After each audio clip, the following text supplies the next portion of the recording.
एक दिन की बात है, ठंड का समय था, घना कोहरा छाया था, सारे लोग जल्दी कार्यालय का काम खत्म करके घर की तरफ निकल रहे थे।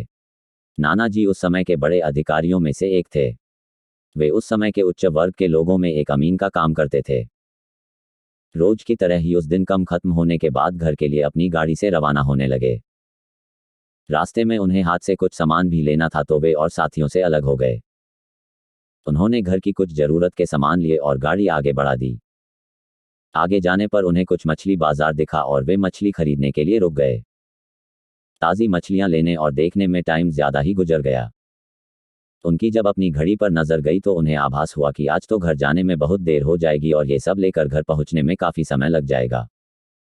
फिर यही सब सोचकर उन्होंने सोचा कि क्यों ना जंगल के रास्ते से निकला जाए तो जल्दी पहुंच जाऊंगा। तो उन्होंने अपना रास्ता बदला और जंगल की तरफ अपनी गाड़ी को घुमा लिया। समय 11 बज चुका था, गाड़ी तेज रफ्तार से आगे बढ़ रहा था, तभी अचानक तेज ब्रेक के साथ गाड़ी को रोकना पड़ा। उनकी गाड़ी के आगे एक औरत जोर-जोर से रो रही थी।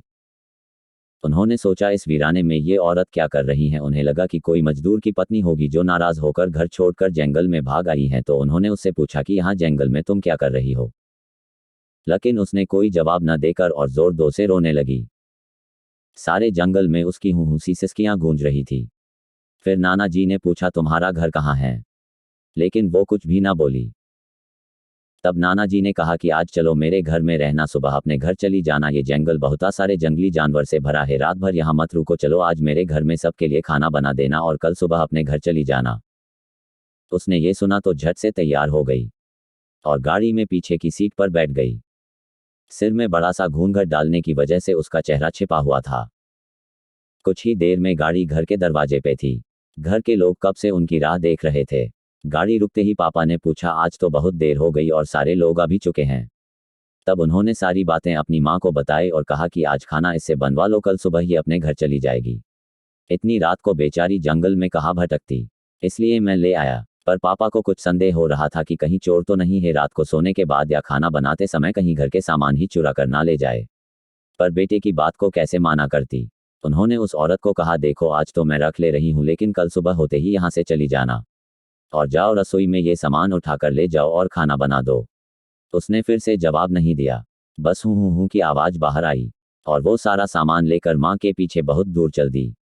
रसोई में सारा सामान रखवा कर माता जी ने उसे खाना जल्दी बनाने की सख्त हिदायत दी और वहाँ से चली गई। लेकिन उनका मन कुछ परेशान सा था। फिर 10 मिनट में रसोड़े में उसे देखने चली गई कि वो क्या कर रही है और उसका चेहरा भी देखना चाहती थी। लेकिन वहां पहुंची तो देखा कि वो मछलियों का थैला निकल रही थी। उन्होंने बहुत जोर से गुस्से में कहा यहाँ सब खाने का इंतजार कर रहे हैं और तुम अभी तक मछलियां ही निकल रही हो, कल सुबह तक बनाओगी क्या। उसके सिर पर घूंघट अभी भी था तो चेहरा देखना मुश्किल ही नहीं नामुमकिन था। उन्होंने उससे कहा तुम जल्दी से खाने की तैयारी करो, मैं आग सुलगा देती हूँ, काम जल्दी हो जाएगा। और वे जल्दी से चूल्हा जलाने की तैयारियां करने लगी। लेकिन साथ ही वो उसका चेहरा देखने की भी कोशिश कर रही थी। लेकिन वो जितना देखने की कोशिश करती वो और पल्लू खींच लेती। अंत में हार कर वे बोली देखो मैंने आग सुलगा दी है, अब आगे सारा काम कर लो, कुछ ज़रूरत हो तो बुला लेना। लेकिन वो फिर कुछ नहीं बोली। अब उन्हें लगा कि यहाँ से जाने में ही ठीक है, वरना मेरा भी समय खराब होगा और हो सकता है अनजान लोगों से डर रही हो। ये सब सोचकर उन्होंने उसे कहा कि मैं आ रही हूँ, जल्दी से खाना बनाकर रखना, और वहां से निकल गई।